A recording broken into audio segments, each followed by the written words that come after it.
Үндэсний үйлдвэрлэгчдэд төр бодлогоор дэмжүүл өндийдэг, үйл ажиллагаа нь өргөждөг, бүтээгдэхүүн үйлдвэрлэл нь ахиц гардаг гэдгийг харуулж байгаа. Монгол хоньны ноосны сэрэг дулаан хадгалах чанарыг нь ашиглан өндөр чанартай барилгын дулаалга материалыг Эконос компани үйлдвэрлэж эхлээд байна. Монгол улсын хөгжлийн банкнаас жижиг дунд үйлдвэрлэлийг сэргэн хөгжүүлэх төслийн хүрээнд тус компани 6.4 тэрбум төгрөгийн санхүүжилт авчээ. Үүний үр дүнд монголчууд дотооддоо хортон шавьснаас хамгаалагдсан дулаан тусгаарлах, өндөр чадвартай, дууч муу тусгаарлах чадамжтай барилгын дулаалга материал үйлдвэрлэж дотоодынхоо хэрэгцээ хангаж эхэлсэн төдийгүй Япон улс руу экспортлох болжээ. Улаанбаатар одоо дараа орж байгаа хамгийн том хот Дархан хот.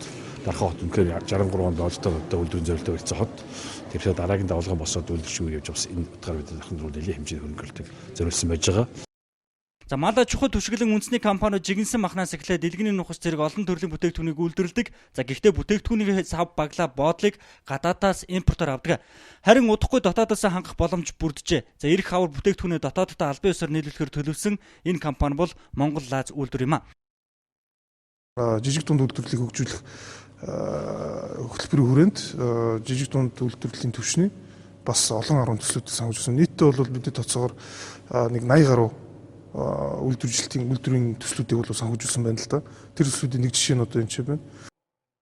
Дархан нэхий компанид жилд 500 мянган ширхэг нэхий болон савхин хувцас үйлдвэрлэж байна. Тус компани Чингис бондын санхүүжилтийн их усүрээс 14 тэрбум төгрөгийн зээл авч технологиудаа шинжилжээ.